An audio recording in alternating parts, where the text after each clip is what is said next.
김진의 돌직구쇼에 오신 여러분 반갑습니다. 김진입니다. 전 오늘도 이곳 광화문 청계 광장에 나와 있습니다. 이제 선거가 딱 이틀 앞으로 다가왔습니다. 금요일과 토요일 양일간 진행됐던 사전투표가 역대 최대 투표율을 달성을 했습니다. 이번 선거에 대한 관심이 그 어느 때보다 높다는 반증이기도 합니다.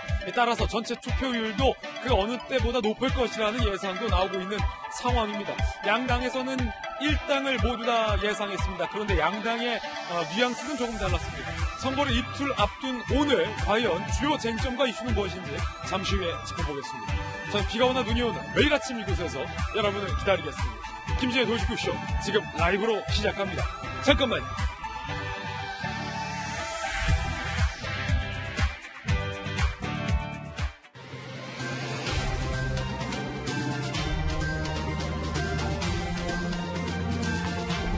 신문 읽어주는 남자입니다. 범여권에서 이른바 180석이라는 이야기까지 나왔습니다. 유시민 노무현재당 이사장이 예측한 결과는 민주당이 180승으로 이긴다라는 건데 이에 대해서 민주당 당 내에서도 반발이 만만치 않습니다. 잠시 후에 이야기 나눠보겠습니다. 오늘 조간신문은 과연 어떤 뉴스를 보도하고 있을까요? 동아일보가 예측한 판세는 어떨까요? 각 당이 자신하고 있는 판세는 과연 몇 석일까요? 함께 보시죠.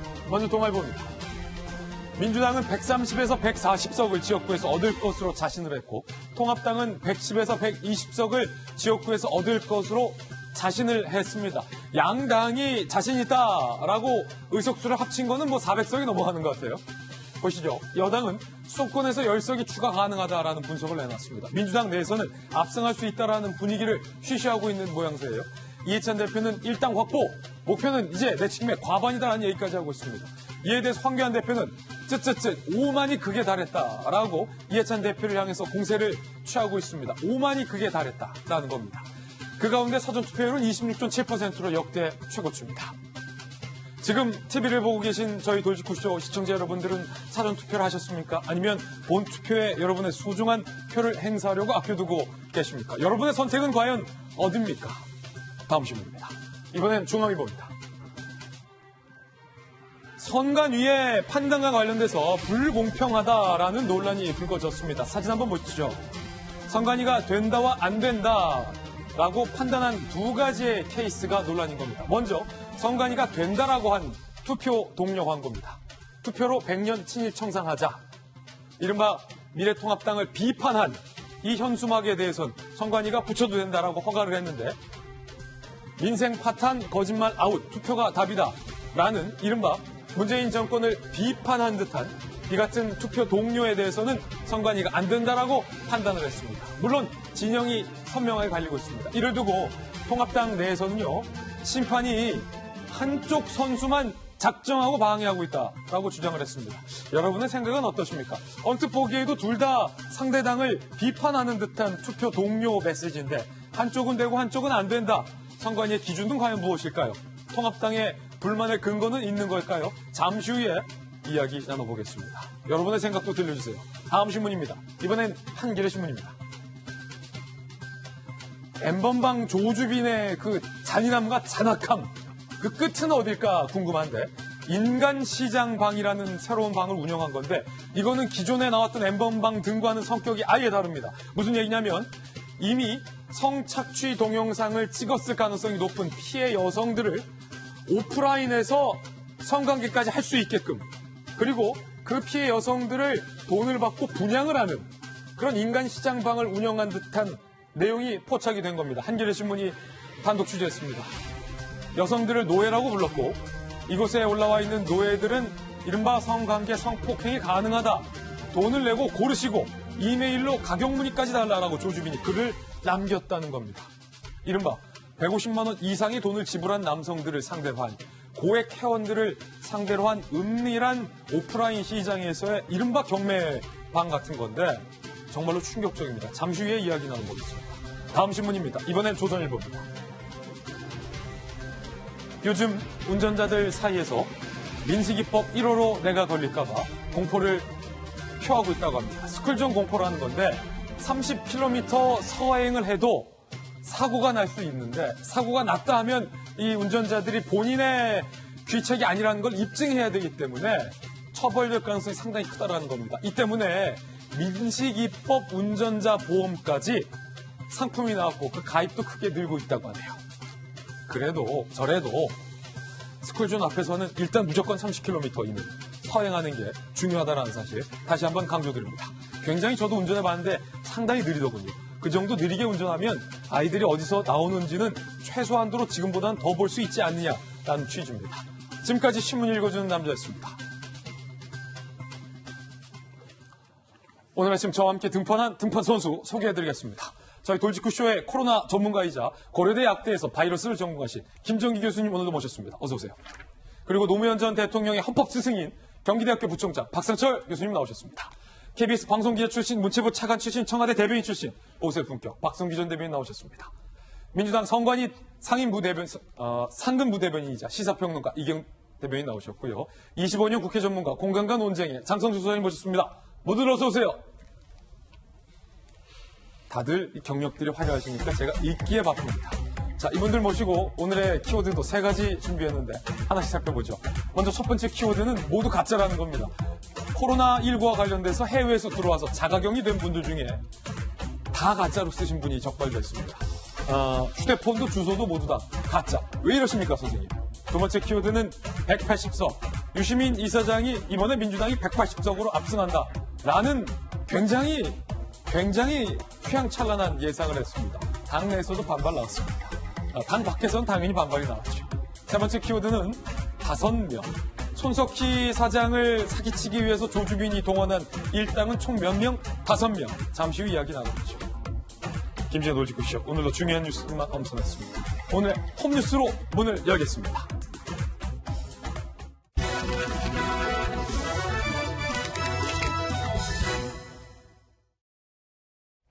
코로나19와 관련돼서 잠시 후에 이야기 나눠보긴 하겠습니다만 총선이 다가오자 갑자기 코로나 확진자 수가 급감을 했다. 뭔가 이유가 있는 거 아니냐. 총선을 앞두고 라는 설도 제기가 됐습니다. 의사가 제기한 설이니까 잠시 후에 한번 이야기 나눠보죠. 먼저 오늘의 주제부터 공개합니다. 휴대폰도 주소도 모두 다 가짜. 결국 자가격리 규칙을 어긴 사람은 붙잡혔습니다. 함께 보시죠.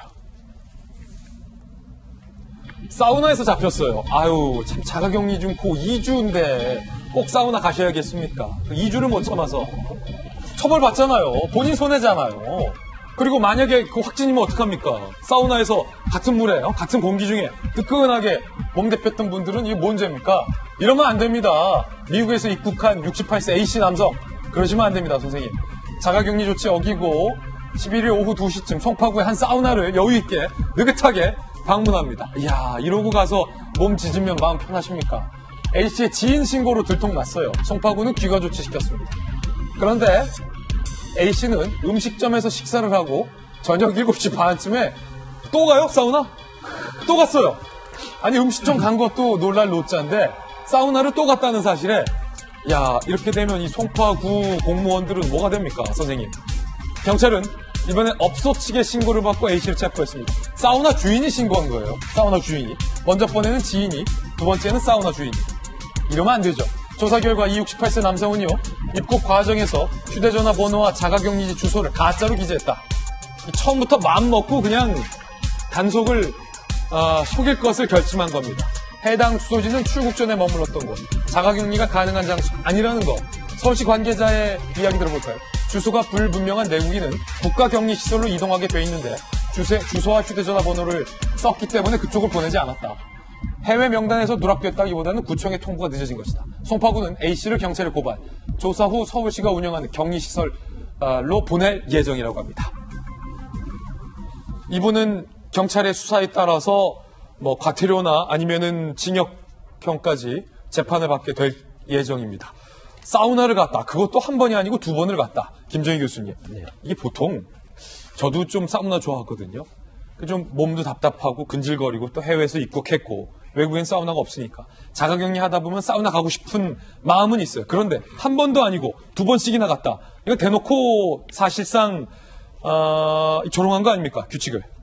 아마 본인이 양성이 아닐 거다라고 확신한 것 같습니다. 근거도 없이. 아마 그랬기 때문에 저런 행동을 했지 본인이 양성이라고 양성의 가능성이 있다라고 조금이라도 생각했으면 저런 행동을 못했을 걸로 보는데 일단 뭐 개개인마다 생각이 다르고 어떤 그런 것들이 기준이 다르기 때문에 이런 것들을 법적으로 어떻게 통제를 하느냐가 관건이거든요. 더구나 미국이에요. 그 난리난 미국. 예, 그러니까 충분히 감염의 가능성이 있는 사람인데 저는 개인적으로 이분 잘못했고 나중에 법적인 처벌을 받아야 됩니다. 근데 예.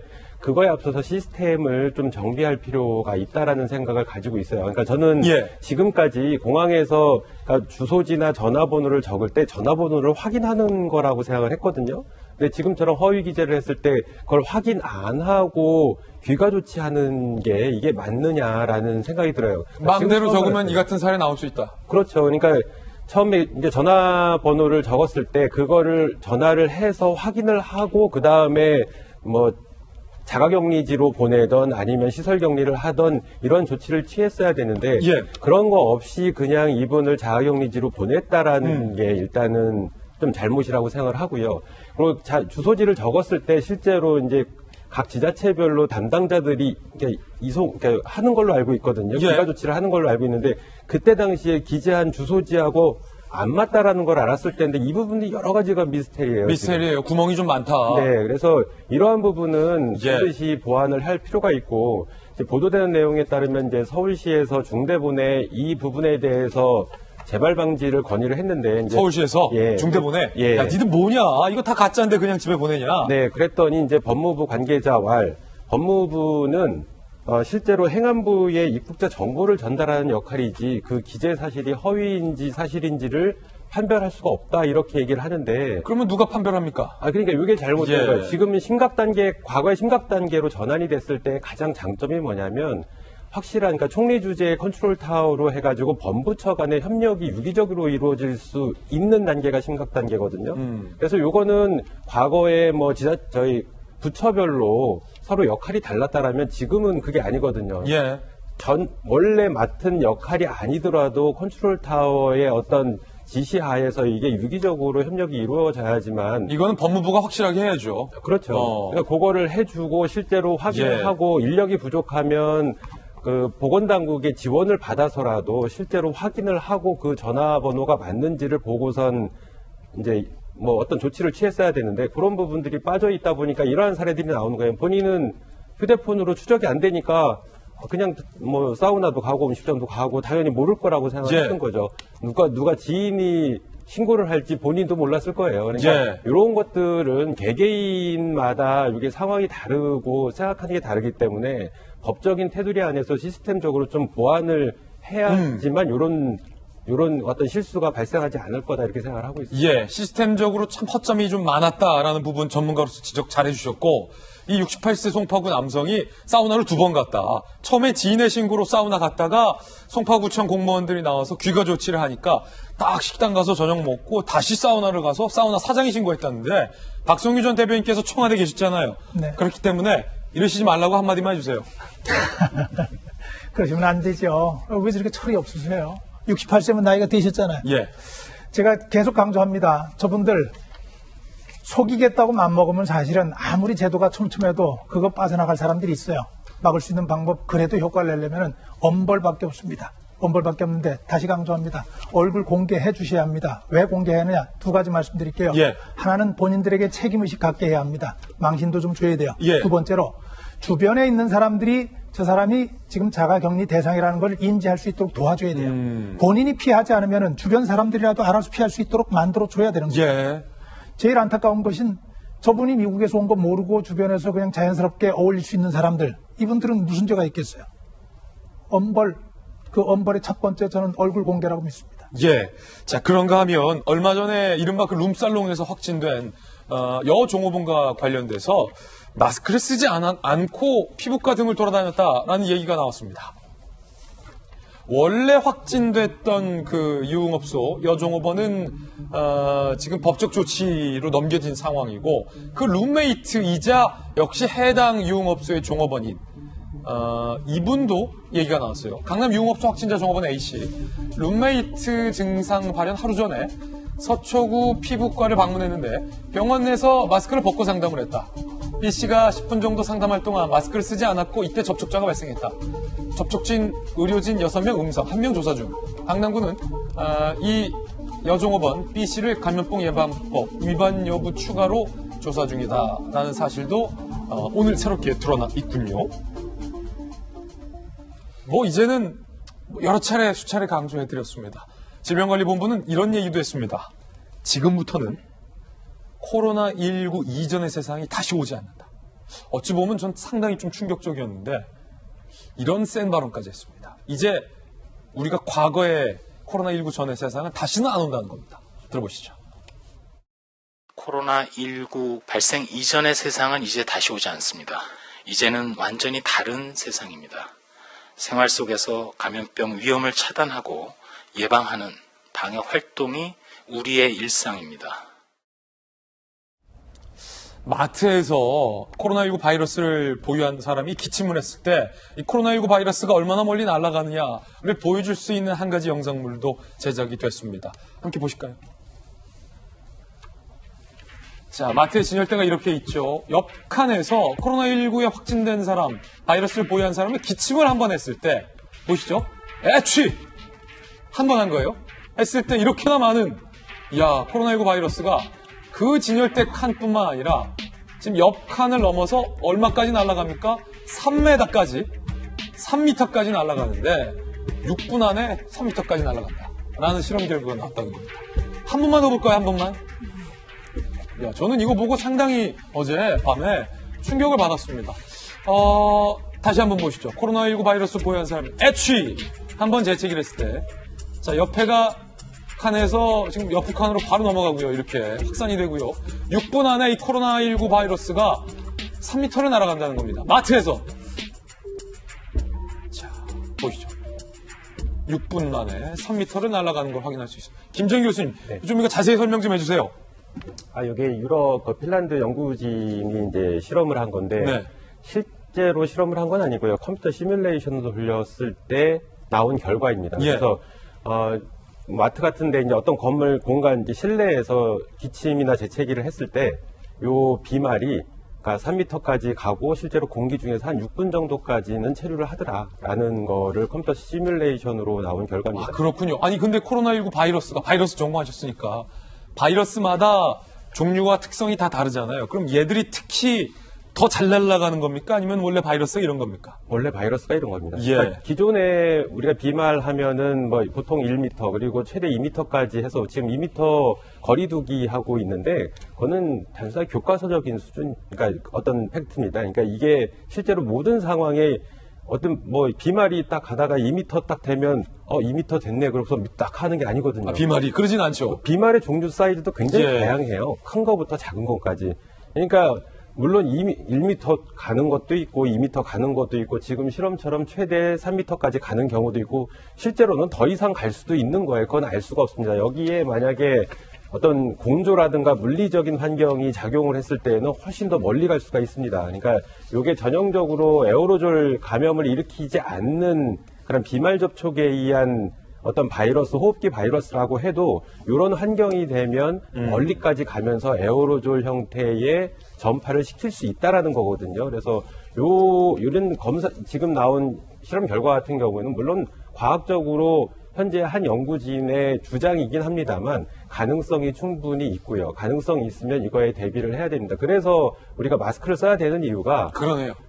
감염자가 마스크를 쓰게 되면 상당 부분의 비말이 밖으로 나가지를 못합니다. 그래요. 그러니까 지금 이 뿌연 거에 상당수가 없어진다. 네. 그리고 또 이제 다른 사람 접촉자도 마스크를 쓰게 되면 그 중에 상당 부분 거르거든요. 그래서 전파가 안 이루어질 확률이 굉장히 높기 때문에 마스크를 쓰라고 하는 겁니다. 그러니까 마스크를 안 썼을 때 이와 같은 상황이 발생을 할 수가 있고 그래서 유럽이라든가 미국에서 확진자가 크게 증가한 이유 중에 대표적인 게 마스크를 안 써서. 네, 이러한 것 때문에 그렇습니다. 그렇군요. 그런데 인천의 한 의사가 총선이 다가오자 확진자 수가 급감하는 것과 관련돼서 확진자 수를 줄였다. 총선을 앞두고 확진자 수를 축소했다라는 식의 의혹을 제기해서 일파만파 논란이 커지고 있습니다. 함께 보시죠. 최근에 확진자 수가 많이 줄어들었습니다. 한 의사의 양심 선언으로 볼 수 있는가? 논란이에요. 코로나 검사 축소 의혹. 인천의 한 종합병원의 과장 의사 A씨는요. SNS에 실명으로 공개글을 게시했는데 검사를 안 하고, 아니 검사를 못하게 하고 있다. 총선 전까지는 검사도 확진도 늘지 않을 것 같다. 의심 환자 가이드라인이 개정되면서 지금은 CT나 X선에서 폐렴이 보여야 검사가 되고 그냥 하려면 16만 원을 부담해야 하기 때문에 노인분들은 자기 돈 내고 안 한다. 그렇기 때문에 검사를 거부한다. 요양병원에서 확진자가 나오면 병원을 처벌하고 손해배상을 청구하겠다고 정부가 엄포를 놓고 있다. 라며 그를 주장한 겁니다. 질본은 지난달 2일 조사 대상자를 원인 미상 폐렴 등 코로나19가 의심되는 자로 수정을 했어요. 지난달 2일에 규칙 가이드라인을 정부가 수정을 했습니다. 원인 미상 폐렴이라는 특정 질병을 넣어놓은 거죠. 그래서 실제 검사 건수가 3월 3일 35,555건에서 4월 11일 기준으로 1,407건으로 3분의 1이 확 줄었죠. 검사 건수가 줄기 때문에 확진자 숫자도 줄어들 수밖에 없는데 신천지 검사 종료, 적극적 검사 진행 여력에도 감소를 했다는 거죠. 공공병원 의사 B씨는 검사를 적극적으로 안 해주는 이유는 정부와 병원의 이해관계가 딱 들어맞기 때문이다. 검사를 소극적으로 해서 확진자가 적게 나오면 정부는 방역 선거론 홍보에 도움이 되고 확진자가 안 나오면 병원은 폐쇄되지 않고 영업을 계속할 수 있어서 좋다라고 주장을 했습니다. 권준욱 중앙방역대책본부 부본부장은 조사 대상 환자의 예를 든다는 차원에서 원인 미상 폐렴 등을 언급한 것에 불과하다라고 해명을 했습니다. 이게 지금 논란인데 일단은 전문가 얘기부터 김정희 교수님. 네. 확실히 검사 건수가 3분의 1로 확 줄었고 그 시점은 정부가 갑자기 가이드라인을 수정한 건데 폐렴 등의 증세가 있을 때만 검사를 받을 수 있다라고 바꿔놨다는 거예요. 어떻게 보십니까? 지금은 지금 영상에서 소개된 한 의사의 어떤 의혹이고요. 의혹을 제기한 건데, 그리고 지금 보건당국에서는 얘기를 하기를 원인 미상 폐렴이 든 거는 어쨌든 코로나19의 의심 증상 중에 대표적인 거기 때문에 예를 든 거다 이렇게 얘기를 하고 있거든요. 근데 과거 그 대응 지침 6판까지는 원인 미상의 폐렴이라는 문구가 없었어요. 그러니까 의사의 소견에 따라 코로나19가 의심되는 자는 진단검사를 받을 수 있다. 그리고 정부가 그 비용에 대해서 지원하는 걸로 되어 있었거든요. 그러니까 의사의 소견으로 의심이 된다라면 코로나19 검사를 예전까지는 할 수 있었는데 갑자기 최근부터 규정이 바뀌었다는 거예요? 폐렴이 들어갔다는 거예요? 네. 그러니까 칠판부터 지금 원인 미상의 폐렴 등이라는 어떤 문구가 하나가 더 들어갔는데 근데 이거는 제가 보기에 제 개인적인 의견입니다만 거꾸로 가는 게 더 맞는 거였거든요. 과거에 이제 의사의 소견에 따라 원인 미상의 폐렴 등 의심되는 자 이렇게 갔다가 그 뒤에 폐렴 이외에 다양한 임상 증상이 있고 경미한 증상도 있고 심지어는 후각이나 미각 정도만 어떤 이상이 있는 그런 감염자도 있고 여러 가지 임상 증상이 있기 때문에 그 예시가 되는 걸 빼고 나머지 의심되는 자로 가는 게 원래는 더 맞습니다. 시권상으로 보면. 근데 그거를 왜 굳이 칠판까지 개정판이 갔는데 굳이 뒤늦게 이걸 넣느냐. 근데 지금 봉어당국에서는 그냥 예시다라고 하는데 글쎄요.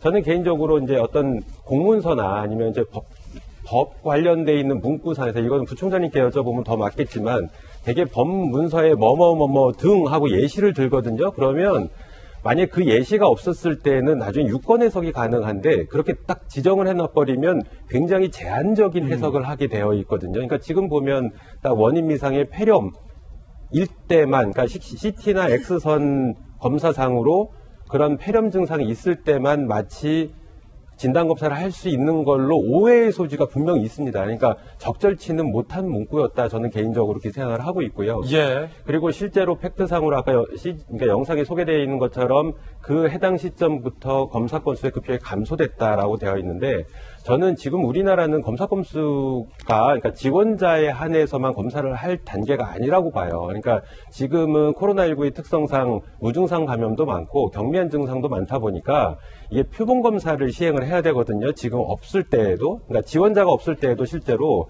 그러니까 위험력이 있는 집단에 대해서는 선제적으로 표본 검사를 해서 숨어 있는 환자들을 찾아내는 게 굉장히 중요한 시점이라고 저는 봅니다. 그래야지만 국내 자체 발생하는 코로나19를 잡을 수가 있는데 이런 것들을 놓치게 되면 그 숨은 전파자들에 의한 확산이 진행이 될 가능성이 굉장히 높습니다. 그래서 뭐 물론 지금 우리나라가 이제 진단키트나 뭐 어떤 보건일 여력이 생기면서 실제로 키트 같은 거 해외 수출도 고려를 하고 있고 일부 수출을 하는 걸로 알고 있거든요.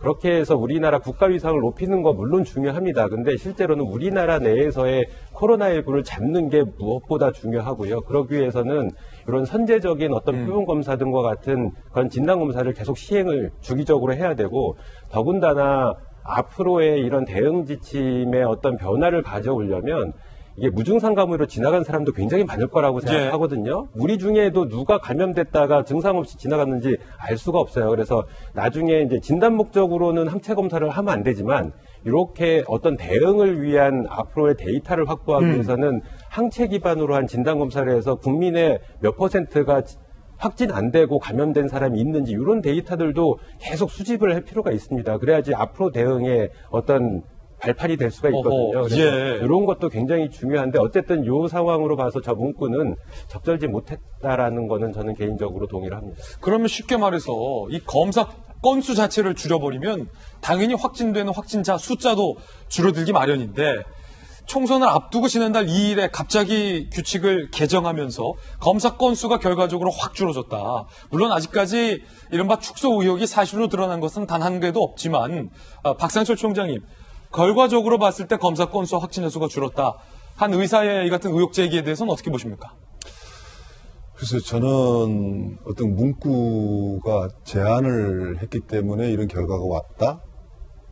이게 합리적인 의심일 수는 있지만 이게 총선을 앞두고 확진자가 안 나기 위해서 한 조치였다라고 한 것은 앞뒤가 안 맞는 정치적 저는 상상력이라고 볼 수밖에 없는 것이, 지금 이 코로나 사태를 우리가 지금 정부가 잘 하고 있는 것은 꼭 정부만 잘한 건 아니죠. 국민들이 많이 협조를 하고 있고 또 의료진들이 정말 헌신적으로 하고 있고, 세 가지가 중요하다고 우리 의료협회 부회장도 말씀하시더라고요. 민주적이고 투명하고 공개적이었느냐. 우리는 그걸 거의 다 지키고 저는 있다고 봅니다. 아까 그 질병부본부장이 하는 이야기가 있죠. 약간 과장된 이야기였지만 이제는 과거로 코로나 이전의 시로 돌아가지 않습니다. 라는 표현은 약간 너무 좀 극적인 표현인 것 같아요. 그 말은 일부분은 맞거든요.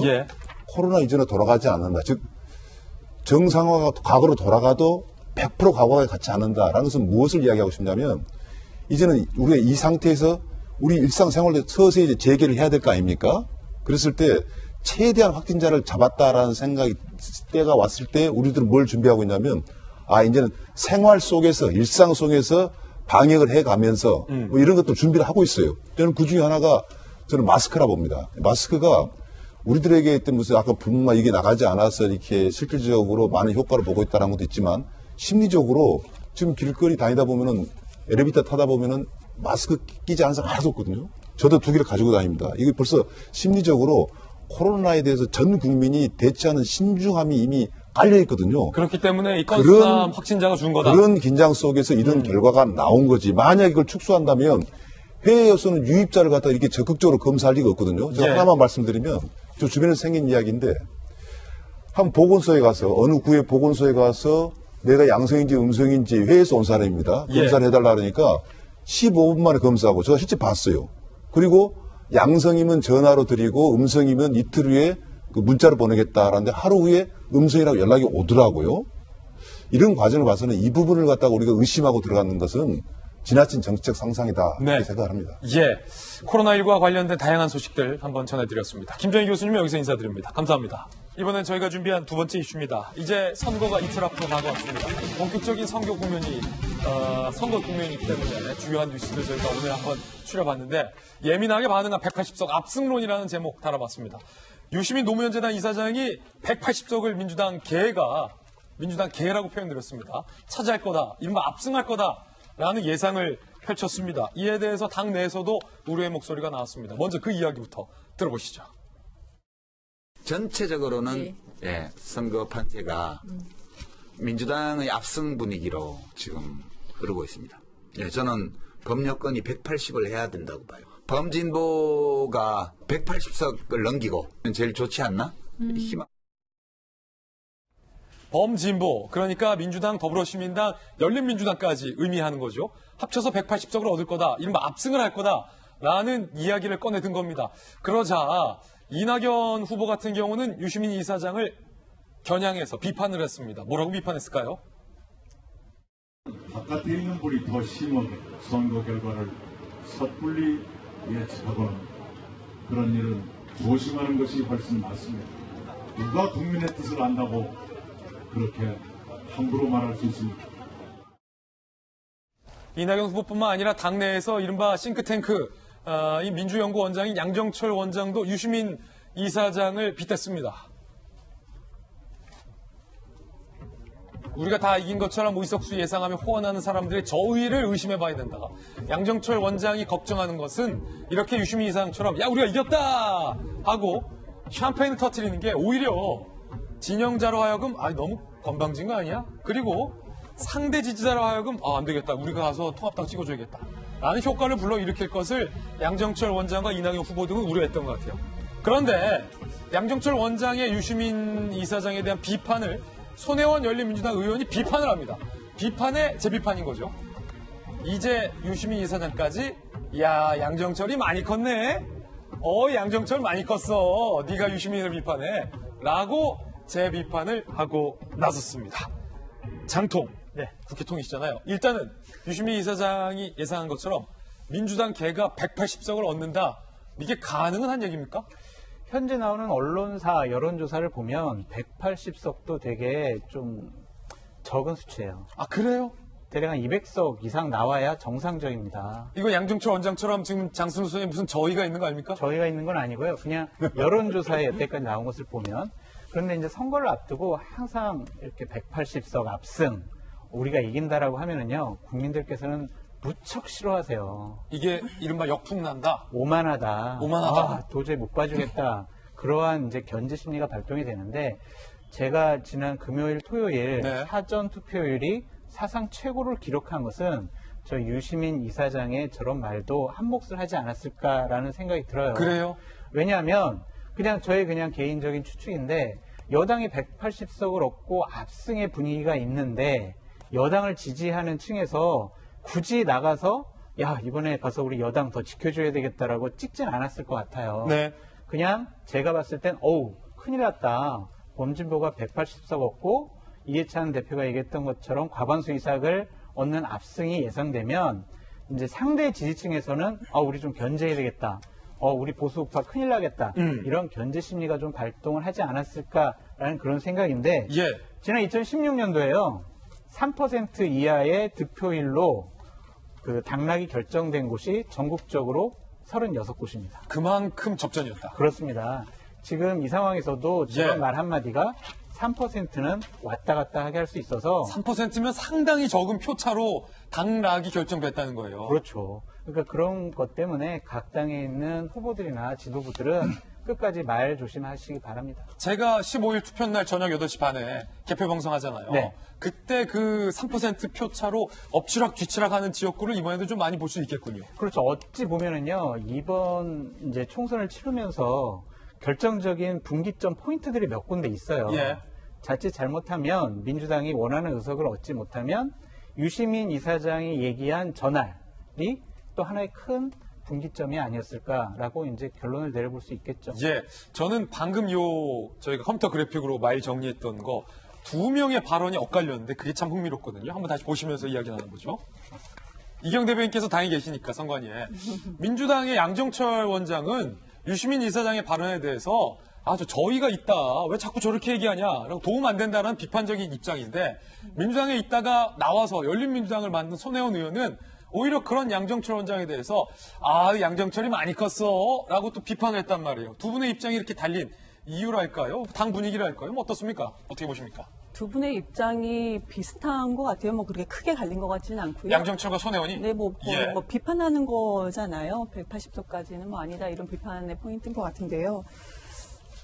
그런데 민주당 내에서는 실질적으로 지금 180석이니 이런 얘기는 한 번도 나온 적이 없었던 걸로 저는 기억을 하고요. 들어본 적도 없고요.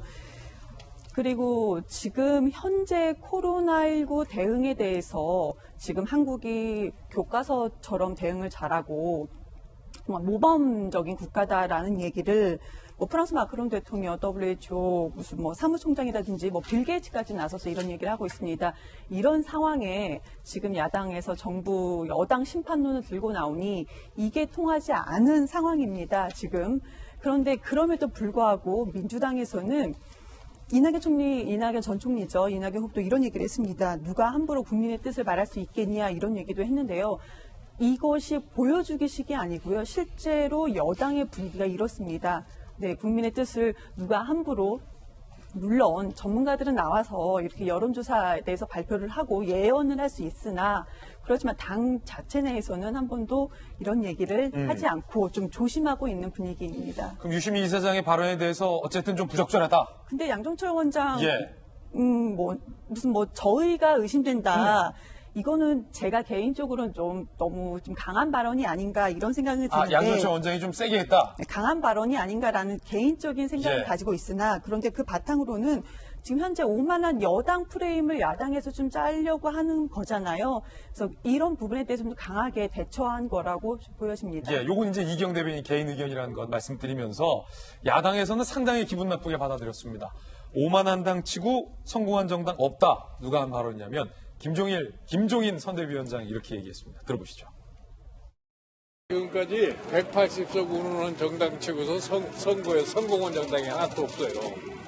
민주당이 180석 국회 과반 이상을 차지하면 이 나라 어디로 갑니까?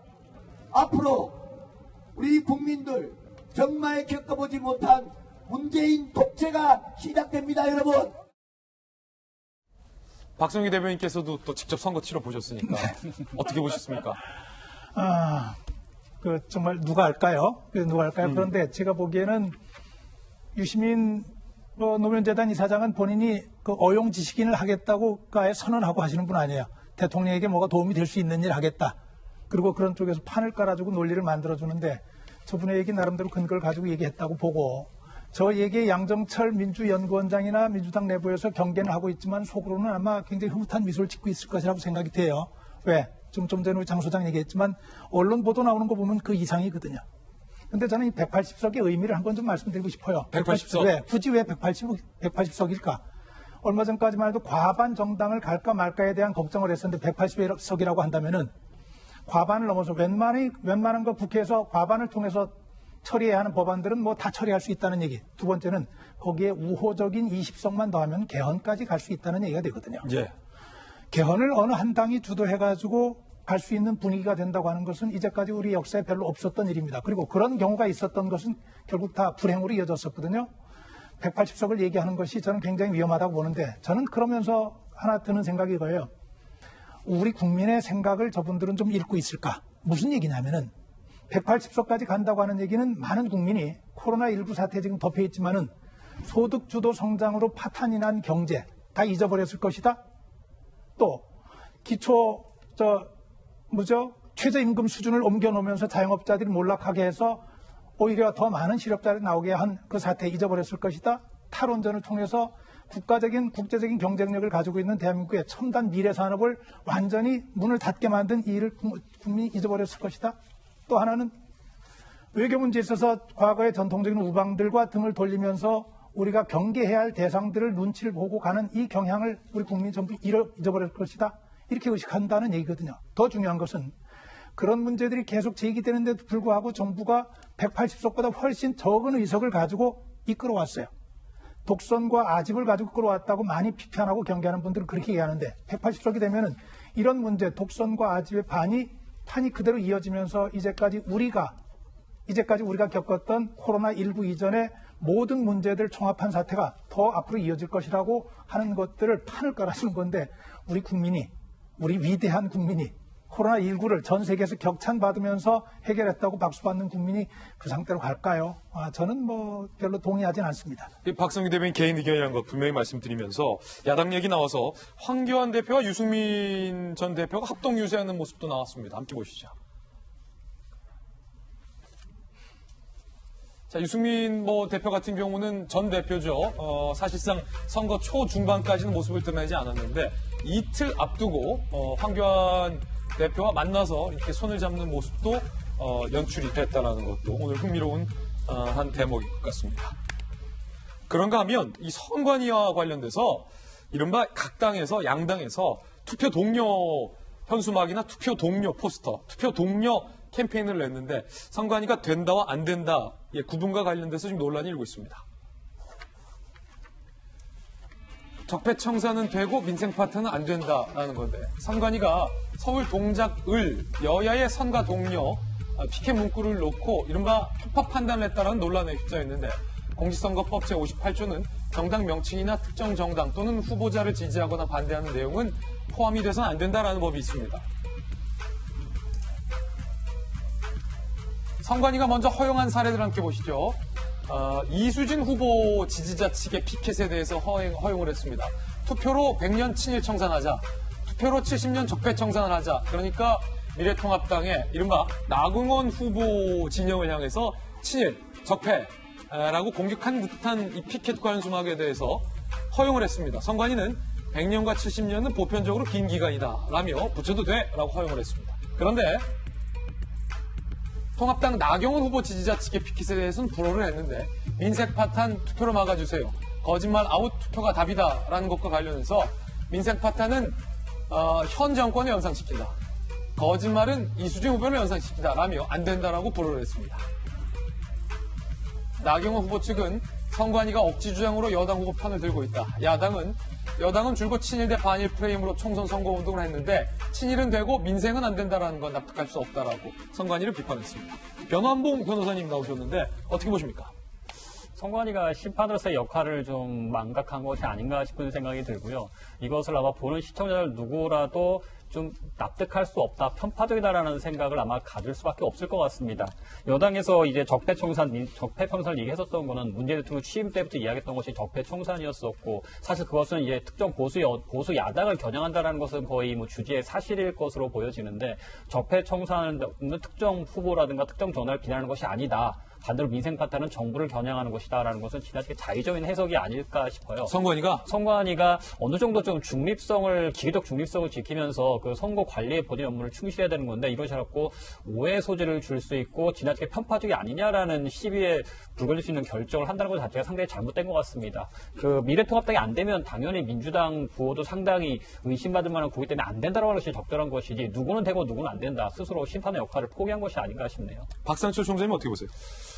글쎄요, 동작구 선관위가 너무 좀 엄격하게 했다, 아니면 기준을 좀 불공평하다라는 느낌을 가질 수는 있겠어요. 왜냐하면 무슨 어떤 시민단체나 중립단체가 어떤 선거 투표를 독려하기 위해서 한 게 아니고 자기 당에서 내가 당선되기 위해서 투표하러 나오라는 거니까 나의 지지자, 또 내를 지지하기 원하는 사람의 문구를 쓰는 것은 당연할 수 있거든요. 그래서 이 부분은 조금은 이 미래통합당 입장에서는 억울하다, 이런 생각이 저는 충분히 나올 수 있다고 보고요.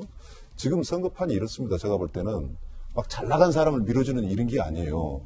그런 분위기가 보이지 않습니까? 예. 유시민 이사장이 180석이라고 얘기했는데 그건 너무 큰 수치고요. 옛날에 이명박 대통령 때 엄청나게 당선될 때가 있었어요. 그때도 152석에다가 친박 신당 기억나시죠? 박근혜라는 어떤 카리스마 가지고 또 몇 석, 그리고 이해창, 자유선진당, 그래서 180석이 됐던가 되거든요. 그래서 지금의 180석이라는 것은 너무나 많은 수치고, 또 이런 것은 국민들한테 견제 심리를 자극시킵니다. 견제 심리를. 그렇기 때문에 저는 선거도 그래요. 저는 정말 지금 양당을 이야기하자면 민주당 측의 입장에서는 정말 겸허하게 안정되게 국정을 운영하도록 좀 도와주십시오 하고 나가고, 야당 같은 경우는 뭐 여러 가지 방법이 좋습니다만 여당을 공격하는 것보다는 아까 우리 소위 언더독 효과라는가요? 예. 좀 도와달라. 또 견제할 만큼의 선은 좀 지켜달라. 이 두 방향의 선거로 가는 것이 옳지 않냐는 분위기가 오는 거고, 다만 지금 여당들이 앞서가고 있는 건 코로나 대처를 잘하고 있는 문재인 대통령, 문재인 정부도 있지만, 저는 촛불혁명이라고 이야기를 합니다. 촛불혁명 이후에 그전에는 보수층이 한 35%가 단단한 층이 있었어요. 어떤 경우도 보수는 과반 가까이 가거든요. 근데 그 뒤로 진보 중도가 좀 강해졌거든요.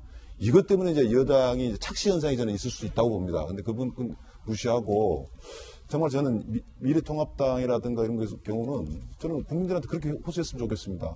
정말 우리가 여당을 견제할 수 있는 표를 최소한 표를 주십시오. 뭐 이런 식으로 뭐 제 이야기 좀 약간 좀 번졌습니다만은 어쨌든 그 이 선거에 관한하는 선관위가 양당 공이 선거하는데 최대한 자유스럽게 할 수 있도록 도와줘야지 어떤 제어 내지 어떤 방해하고 막는 것은 좀 삼가할 필요가 있다고 생각합니다. 두 분의 의견 모두 다 선관위의 판단에 좀 의문을 제기하는 거였는데 일단은 나경원 후보 측에서는 장수석 선생님 네. 상당히 좀 반발하고 있어요. 왜 이수진 후보 측에서 우리를 공격하는 것에 대해선 선관위가 내세운 명분이 말이 안 된다라고 나경원 후보 측이 지금 주장하고 있는 거잖아요.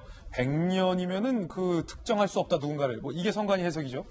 그 나경원 후보 같은 경우엔 계속 이 친일 프레임에 갇혀 있었어요. 뭐 예를 들면은 자위대에 무슨 행사에 가지 않았느냐부터 시작을 해서 일본 편을 들지 않았느냐라는 그런 공격을 원내대표 할 때부터 상당히 받았는데 이수진 후보 쪽에서는 이제 그런 걸 들고 나온 거죠. 친일 적폐청산 이런 식으로.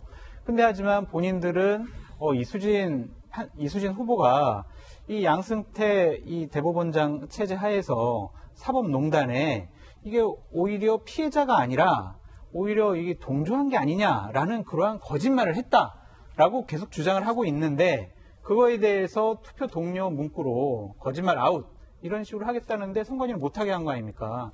형평성에서 문제가 있다. 선관위가 이수진 후보 편을 드는 거 아니냐 그런 식의 지금 공격을 하고 있는 건데 저는 솔직히 선관위가 그렇게 누구 편을 든다고 보지 않아요. 왜냐하면 선관위 지역에 있는 선관위는요. 각 후보들의 눈치와 입장을 다 대변합니다. 그렇기 때문에 우리 뭐 변환봉 변호사께서 기계적 균형을 지켜야 한다고 했는데 저는 기본적으로 기계적 균형은 지키는데 오해할 만한 소지는 있었다라고 말씀드립니다.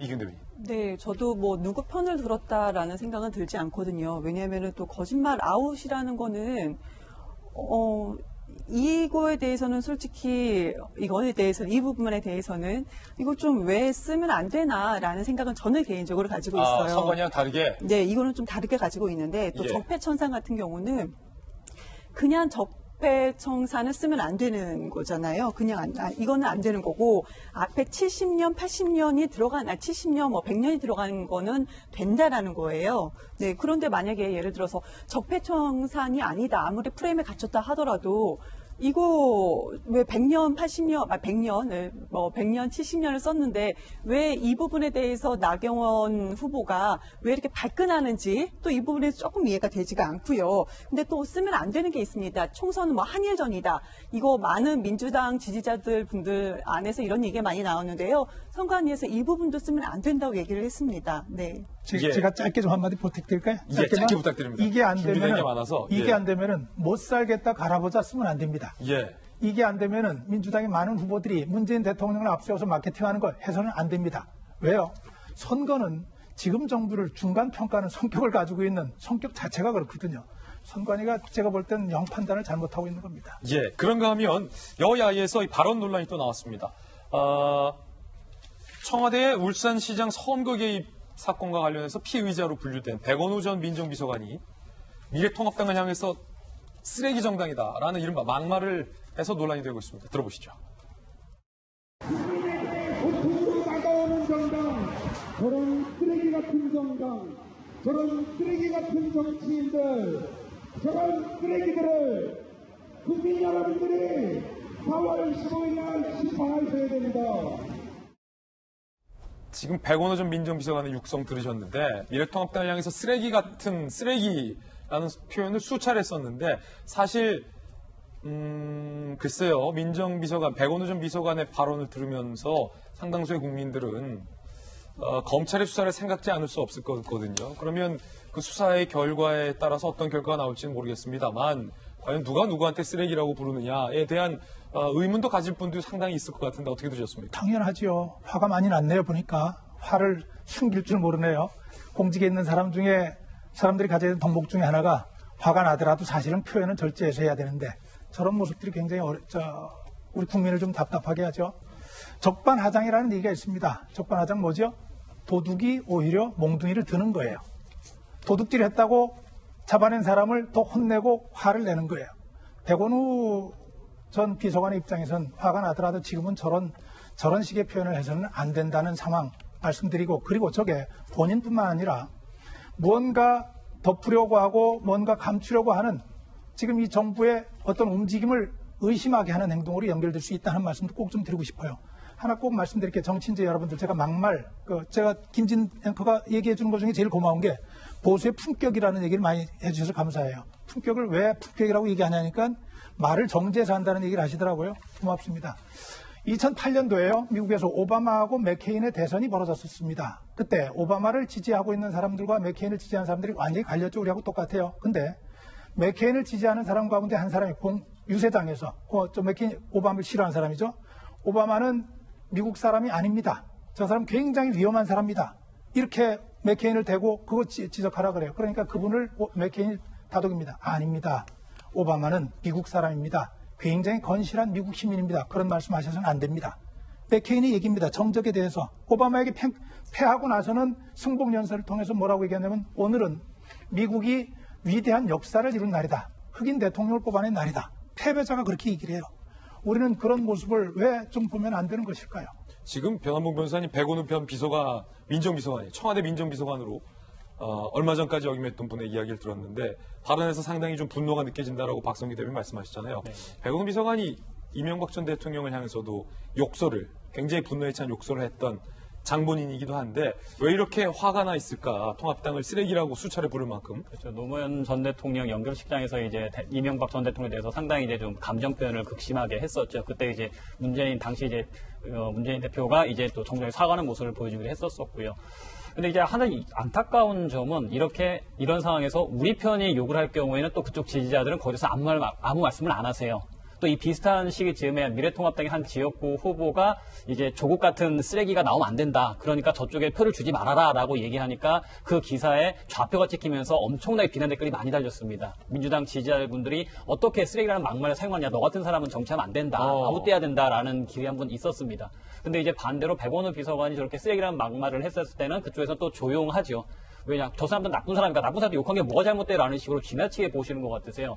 조금 기준이 공평해야지 여당, 야당이든 다 똑같이 막말을 하면 안 되는 거지. 우리 편이 막말을 할 경우에는 전 나쁜 사람한테 한 거니까 괜찮아. 근데 제가 나쁜 말 하면 너는 나쁜 사람이야. 이거 너무 좀 선을 가르는 게 같아서 좀 보기가 안 좋은 면이 있는 것 같고 아무리 화가 나고 본인이 정의라고 생각한다고 하더라도 그것은 본인이 적법 절차 안에서 해결을 해야 되는 것이지 내가 욕하는 것은 쟤들이 나쁘니까 괜찮다라는 것은 지나치게 독선적인 태도가 아닌가 싶네요. 예. 그런가 하면 미래통합당의 황교안 후보는 이 정부는 목적을 이루기 위해 테러를 할지도 모른다라는 발언에서 무리를 빚고 있습니다. 이 정부 자기들의 목적을 이루기 위해서 무슨 짓을 할지 모릅니다. 테러를 할지 모릅니다. 이미 하는 거 보지 않았습니까, 여러분? 이제 국민들이 힘을 모아 주셔야 됩니다. 이기영 대변인 어떻게 들으셨습니까? 네. 조금 전에 저희가 비교할 때 백원우 이분은 지금 선대위에 또 계시는 분이 아니에요. 민주당 선대위에 계시는 분도 아니고 어떤 역할을 맡은 것도 아닙니다. 네, 그런데 지금 황교안 대표죠. 대권 주자라고 본인도 얘기를 하시는 거고 당에서 그렇게 인정을 지금 하고 있는 분위기인데 그런데 지금 뭐 테러를 할지 모르는 정부라고 말한 부분에 대해서는 정말 그냥 막 가시는 게 아닌가 이런 진짜 이거는 뭐 품위 물론 이 말에 대해서 뭐 품위를 있다 없다라고 평가하기는 좀 그렇지만 그래도 이건 좀 너무 막 가시는 게 아닌가라는 생각이 듭니다. 그런데 오늘 저는 얘기하고 싶은 게 이렇게 막말이라든지 여기서 차명진 후보가 왜 빠졌는지를 좀 모르겠어요. 이거 좀 많이 거론이 돼서 빠졌는지 모르겠지만 왜냐하면 차명진 후보가 세월호 가족에 대해서 다시 한번 또 언급을 또 했습니다. 정치인은 4가지 부류가 있다고 그럽니다. 정치하는 정치인, 일하는 정치인, 비판하는 정치인, 자기가 뭘 하는지 모르는 정치인이 있다고 하더라고요. 근데 제가 볼 때는 차명진 후보는 지난 17대, 18대 국회의원을 하셨던 분이고 지금 이번에 21대 도전을 하신 분인데 제가 볼 때 이분은 본인이 뭘 하는지 모르고 무조건 국회의원이랑 배지 한번 달아보겠다고 그냥 정말로 막말도 하시고 그러시는 분 같습니다. 예. 저는 짧게 한 말씀 드리면 이경 대변님 좋은 말씀을 해주셨었는데 그러니까 민주당을 지지하시고 민주당을 대변하시는 분들 입에서 한 말씀 나왔으면 좋겠습니다. 백원우 비서관 말씀 잘못하셨죠. 우리 당 아니긴 하지만 지지연설 나오셔서 말씀하신 거 잘못된 거 맞습니다. 좀 인정했으면 싶습니다. 그냥 단순히 거기서 바로 황교안 대표 저런 말씀하시면 안 되죠. 또 차명진에 그러시면 안 되죠. 라는 게 아니라 지금 백원우 막말에서 얘기하고 있으면 거기서 민주당에서 그거는 좀 많이 나온 것 같습니다. 잘못했습니다. 한마디 하시고 황교안 대표 비난 하더라도 하면 좋겠는데 거긴 딱 빼버리고 그런데 알겠어요. 그런데 황교안은 어쩌고요. 그런데 이거는 어쩌고요. 요거는 좀 지나치게 조금 좀 안타깝네요. 예, 이경대 잠깐만요. 의원님께 제가 지금 이 자리에서 그렇게 지금 지적해 주신 부분에 대해서는 말씀 듣고 보니까 맞습니다. 백원우 이분께서 말씀을 잘했다고 생각하지는 않습니다. 분명히 잘못하신 건 분명히 맞아요. 그런데 저희가 지금 이 프로그램에서 백원우 이분과 지금 황교안 대표하고 이렇게 같이 놓고 저희가 1대1로 얘기를 한다는 거 자체가 조금 문제가 있는 게 아니냐 이런 얘기를 좀 드린 겁니다. 잘했다고 말씀드리는 거 아닙니다. 예. 잘못한 발언은 분명히 맞습니다. 박준재 제가 양쪽 이야기를 좀 중재를 보면 중재자 백원우 전 보좌관이죠. 제가 시흥이라도 본인 아마 지역구일 겁니다. 출마도 못하고 안타깝죠. 본인 입장에서는. 또 오히려 기소가 돼 있고 정말 쓰레기같이 보일 수가 있죠.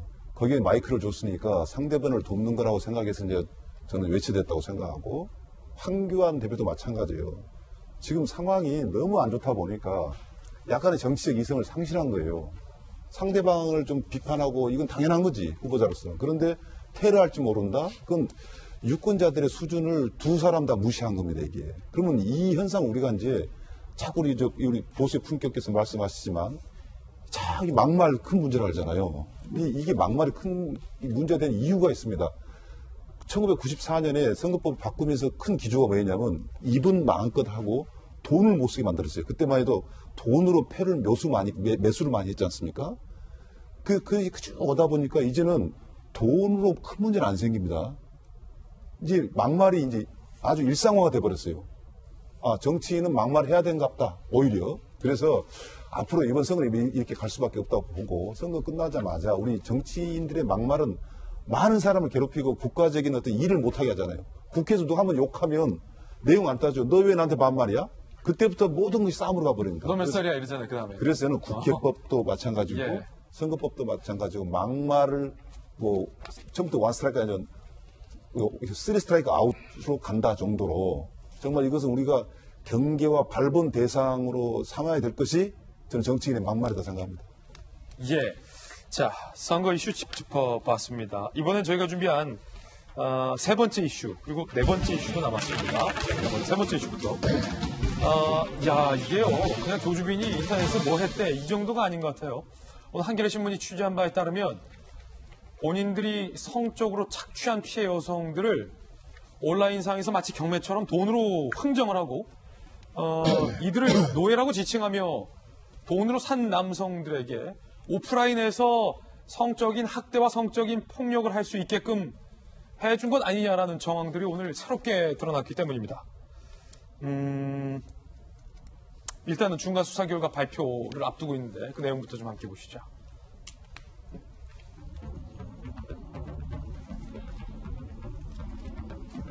사람들이 열광하게 제어 못했다. 검찰 조사에서 뭐 이런 얘기했다는 것도 나오고 변호사님 사임 안 하실 거죠? 라는 말을 조사 중에 가장 많이 했다고 하는데 성착취물 제작 유포 등 12개 혐의로 조주빈 기소 예정. 범죄단체 조직죄 기소 여부 두고 마지막까지 고심 중이라는 얘기도 나왔고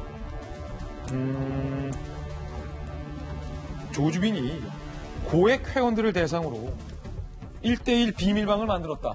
라는 게 오늘 가장 충격적인 뉴스일 겁니다. 인간시장방이에요, 이름이. 조주빈이 지난해 11월부터 고액 유료 회원 대상, 가상화폐로 150만 원 이상 입금한 회원들, 남성분들 1대1 대화방으로 인간시장을 개설했다. 오프라인에서 피해 여성들을 성폭행할 수 있게 기회를 제공해줬다는 거예요. 성착취물 피해자들의 사진을 보내고 메뉴판처럼 자, 얘는 얼마, 얘는 얼마, 얘는 얼마다. 범죄 수위별로 가격을 매겨서 성범죄를 제한합니다. 피해 여성을 분양한다는 표현까지 썼어요. 이거는 조주빈은 제가 여러 번 말씀드리지만 정말로 엄벌을 해야 됩니다. 자료 속 모든 노예가 분양 가능한 게 아니다. 이곳에 사진이 올라와 있는 노예만 가능하다. 라며 피해 여성을 고르시고 가격 문의달라. 라고 여성들의 사진까지 띄웁니다. 인간시장방은 철저한 비밀방이다. 거래가 끝나면 바로 강제 투쟁시키고 다른 일을 부르는 방식이었다. 라고 제보가 지금 들어왔다는 겁니다. 이게 그다음 사실 법적으로 뭐 이게 음란물을 뭐 유포했다 뭐 이런 거 갖고 자꾸 지금 뭐 기존의 법이 그렇다라고 해서 계속 손방망이로 200대를 때리면 뭐합니까? 손방망인데. 손방망이 200대 맞아봤자 웃어요. 아하, 그래라. 지금 조주빈이 계속 한 말이 변호사님 사임 안 하실 거죠? 조주빈은 아직 어떻게 보면 굉장히 지금 얕보고 있단 말이에요. 특히 인간시장방.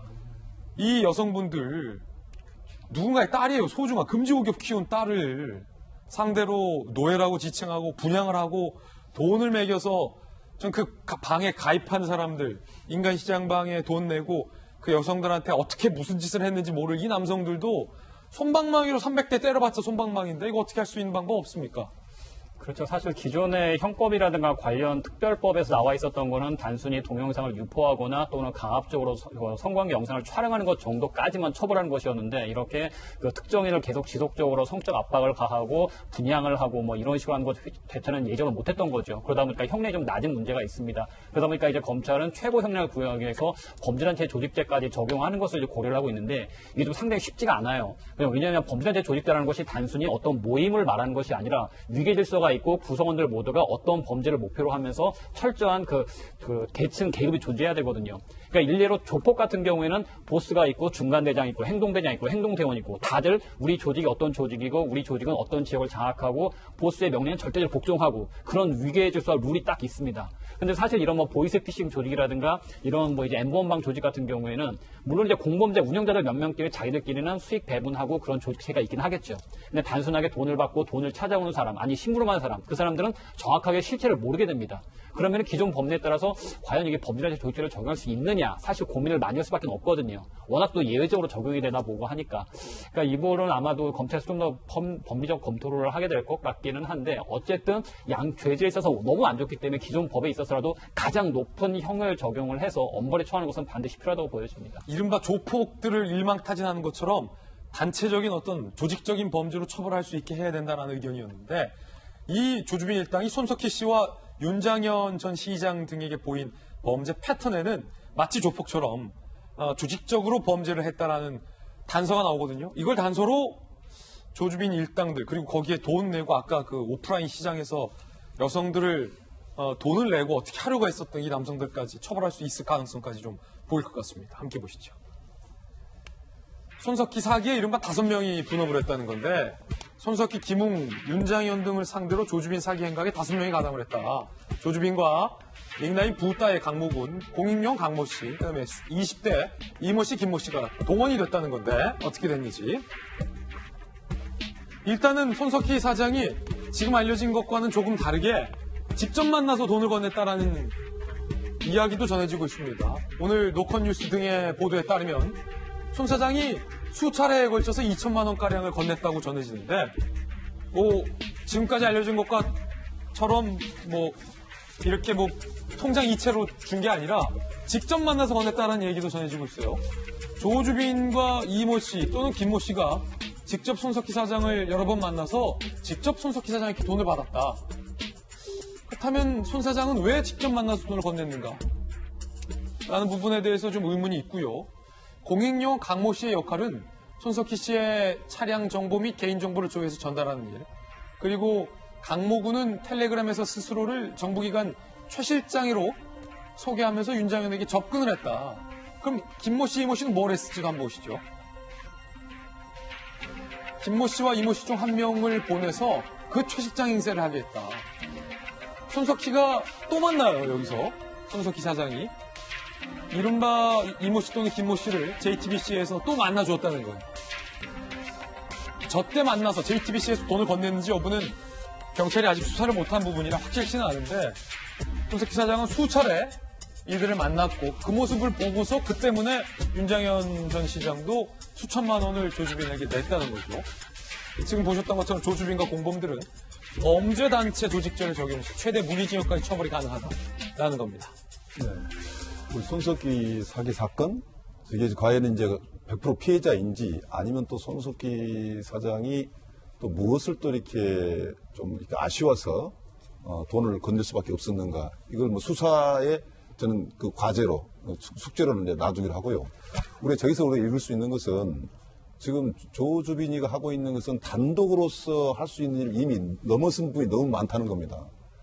저는 시종일관 얘기에 앉아서 이제 법무부에서 범죄단체 조직죄를 적용한 것은 상당히 잘하는 것이다라고 이야기를 하고 있는데 아직도 주저거리고 있어요. 그것은 우리 변 변호사께서 이제 우려했던 사항들 때문에 저는 주저를 저는 하고 있다고 보거든요. 그런데 과감히가 아니라 현재 이 법을 국회에서 뭐 입맛에 맞게, 검찰의 입맛에 맞게, 판사들 입맛에 맞게 개정해주면 그냥 간단하죠. 그건 그때 일이고 지금 현재 이것을 범죄단체 조직법으로 적용할 수 없는가? 왜 우리가 적용해야 한다고 저는 이야기를 하는가? 첫째, 일망타진해야 돼요. 이 범죄 형태가 아주 다양하거든요. 그리고 또 엄벌에 쳐야 돼요. 아까 말씀 잘하셨어요. 솜방망이 200배 쳐서 뭐합니까? 무기징역까지 갈 수 있는 범죄라는 것이 확정이 돼야 됩니다. 그러면 이제 두 가지란 말이죠. 하나는 얼마나 위계질서 조직체계를 가지고 있느냐. 뭐 보수가 이거 우리가 마치 그 조폭을 이야기한 것은 과거의 조직을 이야기하는 것이고요. 저는 현재 이 정도면 매우 조직적이라고 생각합니다. 아주 조직화되어 있고 온라인까지 동원되어 있고 이제는 오프라인까지 동원된 걸 봤지 않습니까? 예. 그러면 현장에 피해자는 이미 발생되어 있고 발생된 피해가 엄청 많다는 거예요. 그리고 또 하나가 이제 그러면 공범이면 조직을 만들 정도 공범이면 무언가를 나눠 가졌을 거 아니냐. 위계질서 다음에. 우리가 내란죄로 왜 엄벌한 줄 압니까? 권력을 나눠 먹거든요. 마찬가지로 이것은 돈을 나눠 먹은 것을 갖다 범죄단체 조직이라고 그래요. 벌써 엄청 아까 150만 원짜리 나왔지 않습니까? 그 고액의 돈 아니겠어요? 그걸 또 들어갔다 이 말이죠. 그러면 거기에는 나눠 먹을 돈이 이미 생긴 거예요. 예. 그래서 이것을 저는 이제 촉구하고 싶습니다. 이거 검찰이 자신이 없으면 법원에서 해결하면 되니까 범죄단체 조직법을 적용하는 것에서 매우 적극적으로 저는 임하라고 말씀드리고 싶습니다. 예. 자, 법조계 두 분 말씀 들어봤습니다. 이번엔 저희가 준비한 다음 순서입니다. 오늘의 핫플 준비되어 있는데 오늘은 과연 어떤 분들이 핫플로 선정됐을지 바로 만나보시죠. 열린민주당의 황희석 후보죠. 윤 총장을 향해서 공개 질문을 했는데 질문 내용을 한번 여러분들이 들어보시고 판단을 해주시기 바랍니다. 그리고 두 번째 핫플은 북한 쪽 핫플 소식도 준비가 되어 있습니다. 먼저 열린민주당에서는 지금 연일 윤석열 총장을 이른바 저격을 하고 있습니다. 이번엔 황희석 후보가 뭐라고 말했을까요? 윤석열 총장을 저격한 열린민주당. 이번엔 공개 질문. 황희석, 최강욱 두 명의 후보는 윤 총장을 끌어내리기 위해서 마치 선거에 출마한 것 같아요. 황희석 열린민주당 비례대표가 이렇게 질문했습니다. 사석이든 공석이든 문재인은 우리 덕에 대통령이 됐다. 문재인이라고 구속 못할 건 없다. 라는 취지의 말을 한 적이 있는가? 2. 작년 8.15 행사 때 문 대통령께서 연설 시 단 한 번도 박수를 치지 않았다는 게 사실인가? 왜 그랬는가? 라고 공개 질의를 했습니다. 복수의 인사들로부터 윤 총장이 문재인은 우리 덕분에 당선됐다라는 얘기를 했다고 들었기 때문이지 민주당의 지지율 회복을 위한 것은 아니다. 열린민주당이. 라고 얘기를 했다고 합니다. 장성용 소장님, 어떻게 보십니까? 추측과 추정에 의해서 저런 얘기를 계속하고 있어요. 최강호, 황희석 두 분. 네. 그러니까 저는 윤석열 총장을 상당히 불편해한다. 윤석열 총장이 총장직에 없었으면 좋겠다라는 그런 생각 같습니다. 이분들이 그렇게 얘기를 해요. 여기 보니까 윤 총장이 검찰 내부뿐만 아니라 여러 군데에서 그런 얘기를 하고 다니는 것 같다. 들은 거 아니에요. 어떤 확인된 것도 아니고. 얼마 전엔 황희석 후보는 윤 총장이 이제 휴가 갖고 오면 사표 들고 올 거다. 뭐 이랬잖아요. 또 무슨 얘기가 됐냐면 윤석열 총장이 장모와 관련된 일에 대해서 알았다면 윤석열 총장은 총장직에 있으면 안 된다.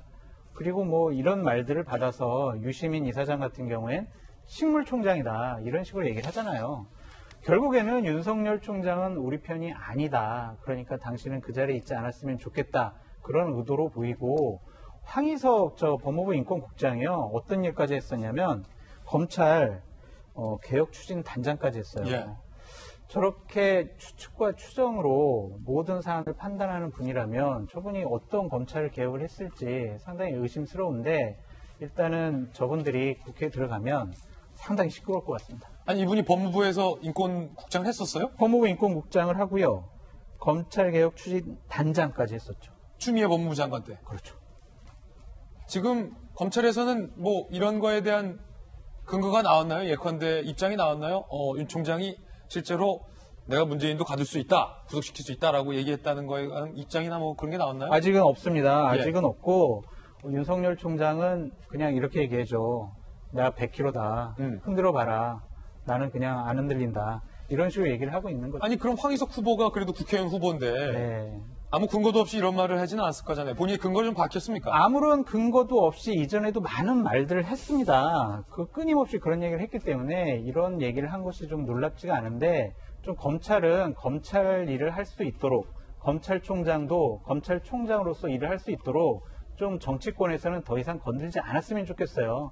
국회의원 되시면은요, 그때 법사위라는 상임위에 가서 검찰의 잘잘못, 검찰의 개혁에 대해서 얘기를 했으면 좋겠다라는 생각이 듭니다. 최강욱 후보와 황희석 후보 두 분이 이제 주로 윤 총장에 대해서 공세를 하고 있는데 최강욱 후보가 비례 순번이 상당히 앞이죠. 2번입니다. 2번이죠. 네. 당선 가능성이 상당히 높다는 거죠. 황희석 인권국장 같은 경우에는 8번이에요. 8번. 그러면은 대략 20% 정도 받으면은 당선이 될 가능성이 높죠. 당선 가능성이 두 분 다 상당히 지금 현재로서 만약에 20% 득표한다면 높다. 그렇죠. 라는 건데 이경 대변인 지금 황희석 후보는 열린민주당의 지지율을 회복시키기 위해서 한 발언은 아니다라고 했어요. 어쨌든 전반적인 발언에 대해서 어떻게 보십니까? 아니다가 아니고요. 맞는 것 같아요. 기다다? 네, 맞는 것 같습니다. 코로나19로 전 세계가 힘들고요. 국민들도 지금 우리나라 국민들도 불편을 감수하고 지금 버텨주고 계십니다. 근데 총선을 앞두고 본인들의 창당 의미 제가 누누이 말씀드렸지만 열린민주당의 창당 의미는 지금 창당 의미대로 가고 있는 겁니다. 그런데 그 창당 의미 때문에 국민들은 더 혼란스러워요. 왜냐하면은 윤석열 총장이 야당의 후보가 아닙니다.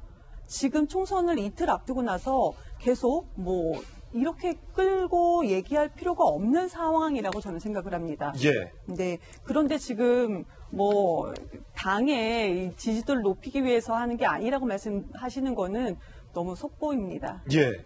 박 대변인. 예. 윤석열 총장에게 저렇게 집착한다고 하는 거는 뭔가 걸리는 게 많다는 얘기죠. 윤석열 총장이 지금처럼 계속 가게 되면은 뭐가 우리에게 불편한 게 많이 있다는 걸 스스로 고백하는 자기 고백서 같은 내용인데요. 저분이 법무부 인권국장을 하셨던 분이잖아요. 인권은 모든 사람에게 같이 적용이 되는 거예요. 특히 검찰이라고 하는 큰 조직의 대표가 가지고 있는 그 헌법적 권능과 개인적 인권이라고 하는 건 얼마나 중요한 일이겠어요. 저렇게 흔들어대도 되는 건지, 저분들이 가지고 있는 원칙은 뭔지, 부인과 장모의 결격 사유를 알았으면 검찰총장이 돼서는 안 된다. 예, 그럼에도 불구하고 검찰총장이 임명한 사람이 문재인 대통령 아니신가요? 본인들이 지금 같이 가고 있는, 그리고 본인들이 저렇게 윤석열 총장에게 반발하고 못마땅해 하는 이유가 뭐예요? 대통령을 도와서 이른바 다른 일을 할 줄 알았더니 정권이 관계되어 있는 수사를 저렇게 거침없이 하는 모습이 불편한 것 아니에요. 그리고 불편한 것을 핑계를 뭐라고 대냐면 그렇게 탈탈 털어서 안 나오는 죄가 어딨냐. 탈탈 털어서 그런 강압적인 수사를 하면 어떻게 하냐는 얘기인데 그건 제가 좀 묻고 싶어요. 탈탈 털지 않아야 되는 건가요? 죄가 있으면은 털어야죠. 숨겨진 거 털어내서 놔야죠. 또 하나, 털어서 죄가 나왔어요. 조국 가족도 그랬고 울산 사건도 그랬고 많은 부분들이 문제가 있는 걸로 지금까지 나오고 있어요. 물론 최종적인 법원의 판단이 필요하지만은 그러면은 탈탈 털어서 나온 그런 정도의 죄라면은 그건 무시해도 된다는 건가요? 저는 정말로 이 정부 들어서 저렇게 국회의원을 하겠다는 사람들까지 정권의 중심에 있는 사람들이 옳고 그름의 기준을 바꿔버리고 도둑과 경찰의 기준을 바꿔버리고 그리고 잘못과 잘한 것의 기준을 바꿔버리는 이 문제에 대해서 앞으로 어떻게 책임을 지려고 저렇게 얘기를 하시는지 저는 국민을 너무 우습게 보고 있는 것 아닌가 정말 준엄하게 말씀을 드리고 싶어요. 최근 이른바 열린민주당을 중심으로 윤석열 총장의 사퇴설 등등 갖은 의혹들과 공격적인 발언들이 나왔습니다. 한 보도에 따르면 윤석열 총장이 최측근에게 본인의 심경에 대해서 이렇게 얘기를 한 것으로 전해지고 있습니다. 한 보도에 따르면 이게 만약에 사실이라면 윤 총장은 그러거나 말거나 흔들리지 않는다라는 거겠지만 아무리 흔들어대도 나는 몸무게가 100kg이라 안 흔들린다 라고 얘기를 했다고 그래요.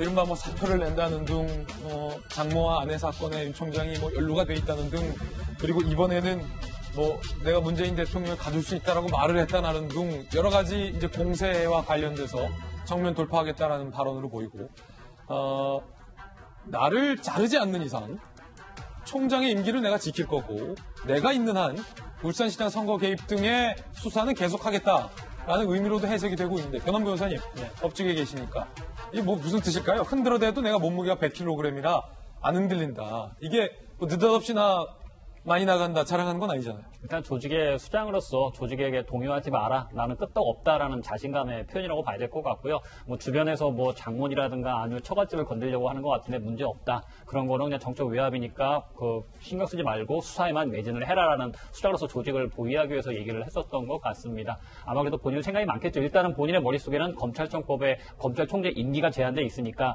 아마 현 정부가 그 임기에 불구하고 자신을 해임시키지는 못할 것이다. 분명히 내가 큰 잘못이 없는 한 임기는 지킬 수 있으니까 그 안에 수사는 철저하게 할 것이고 분명히 내 주변에 그런 뭐 가족 간에 그런 문제는 없다. 내가 총장 임명될 때 근데 문제가 없다는 건 당신들이 먼저 유시민 작가도 그렇고 아무 털어보니까 문제가 없다. 그쪽에서 얘기해 준 거 아니겠느냐. 근데 지금 와서 왜 갑자기 쓸데없는 얘기를 하느냐. 문제 없다. 나는 이대로 갈 테니까 수사에 흔들리지 말고 철저히 해라라는 강력한 조직에 대한 메시지라고 보여집니다. 예, 100kg. 실제로 100kg인지 아닌지는 모르겠으나 그런 식으로 얘기를 한 거죠.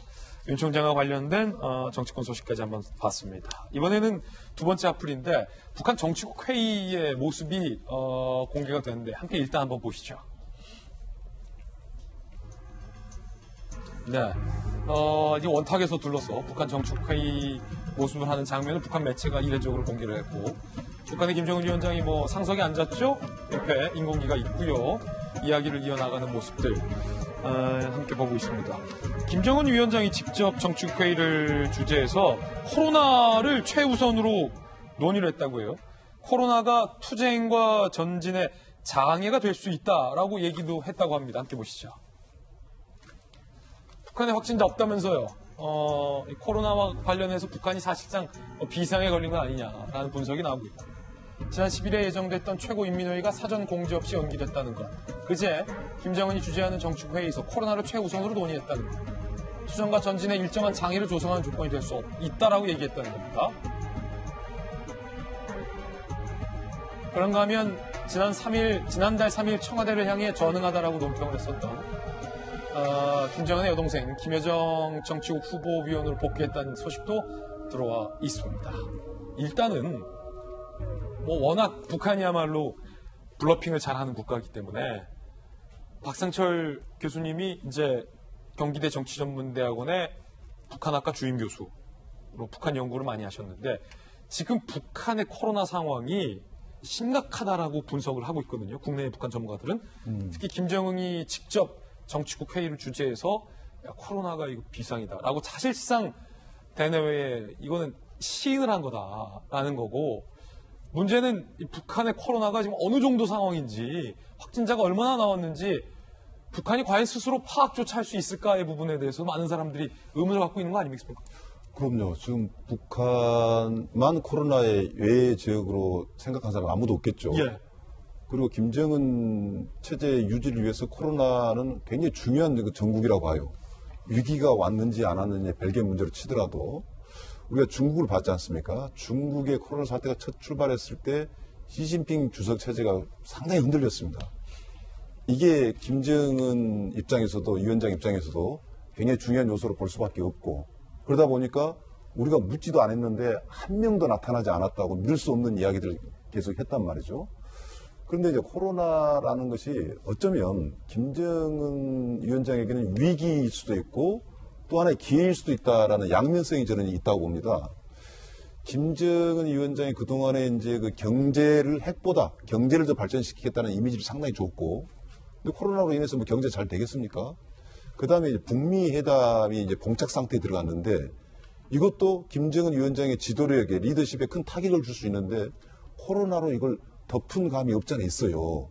그래서 저는 이제 이 코로나라는 것 때문에 미국 정상 지도자, 미국의 트럼프마저도 국민들이 기대하고 극복해주기 위한 수장으로 여기고 있거든요. 그래서 코로나 사태는 김정은 체제의 위기를 이렇게 모면해줄 수 있는 것도 되고, 그러나 이름에도 불구하고 가장 위험한 것은 뭐냐면 코로나를 봤지만 이거 사람 봐가면서 옮겨다닌 거 아니지 않습니까? 예. 김정은 체제가 이 소용돌이에서 헤어나지 못할 경우는 저는 큰 위기가 올 수 있고, 그 위기로만 끝난 게 아니라 북한 그 넓은 의미에서 우리 동포 아니겠습니까?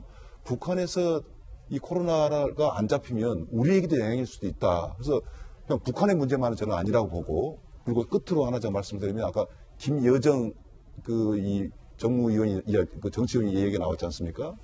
저건 우리가 다른 걸 떠나서 북한 체제를 볼 때는 역시 혈연이라는 거 중요하니까 김여정의 움직임도 상당히 우리가 눈여겨볼 필요는 있다 이렇게 말씀드리겠습니다. 예, 코로나가 북한에서 실제로 발병해서 진행되고 있다면 얼마나 심각한 체제 위기가 되겠어요. 세계에서 가장 방역 상태가 안 좋은 나라, 준비가 안 좋은 나라거든요. 그러면은 아주 정상적이라면 우리 문재인 정부가 들어서서 북한에 드린 공을 이제 생각한다면은 비공식적으로라도 우리나라에 도움을 청하는 게 맞습니다. 세계 모든 나라들이 한국에 키트를 좀 보내달라고 하고 한국의 기술을 좀 전수해 달라고 지금 얘기하는 마당에 그렇게 우리가 북한과 공을 들였고 가깝다고 얘기를 했다면은 비공식 루트라도 안 온다면은 말이 안 되는 거죠. 바로 여기에 지금 남북 관계, 우리 정부가 바라는 희망사항과 실제 현실 사이에 엄청난 괴리가 있다는 게 확인됐다고 저는 확인하고 싶습니다. 우리 정부가 여기에서 꿈을 좀 깨야 될 것 같아요. 북한 있습니다. 없을 수가 없는 것이 전 세계 지금 200개 넘는 나라들이 전부 다 난리가 나 있어요. 북한의 딜레마 때문에 중국과의 봉쇄했던 국경을 다시 열어놓은 상태예요. 왔다 갔다 하면서 들리는 외신에 의하면은 환자가 나면 그 집 대문을 못을 받고 아예 꼼짝 못하게 나오지 못하게 하고 어떤 경우에는 사살까지 한다는 얘기들까지 지금 외신으로 들려오고 있어요. 북한에 대해서 정확하게 인식하고 그리고 정부에서 북한에 대한 관계를 또 정확하게 한번 판단해야 되는 단계를 코로나가 제공하고 있다는 생각도 합니다. 예, 물론 이제 북한의 코로나 상황과 관련돼서는 아직 명확하게 사실로 확인된 것은 아직은 없다라는 말씀도 드립니다. 저희는 6초 광고 후에 다시 돌아오겠습니다. 잠시 후에 뵙죠. 네, 월요일 아침 저희가 준비한 소식 모두 다 전해드렸습니다. 지금부터 시작되는 인터넷 라이브 방송 이사말로에서는요. 과연 이 180석의 예언은 김칫국이냐 아니면 정말로 자신감 있는 분석이냐와 관련된 본방에서 미처 못한 얘기 속 시원하게 다뤄보겠습니다. 저희들은 내일 아침 9시 15분에 더욱 풍성한 소식으로 인사드리겠습니다. 그리고 거듭 말씀드리지만 4월 15일에는 여러분들 꼭 투표를 하셔야 됩니다. 그리고 투표하시고 밤 8시 30분에는 채널 A 딱 드셔서 김진의 개표 방송도 함께해 주시길 부탁드리겠습니다. 계속 홍보할 거야. 저희들은 내일 뵙겠습니다. 오늘 하루는 분명 언제보다 나을 겁니다. 감사합니다.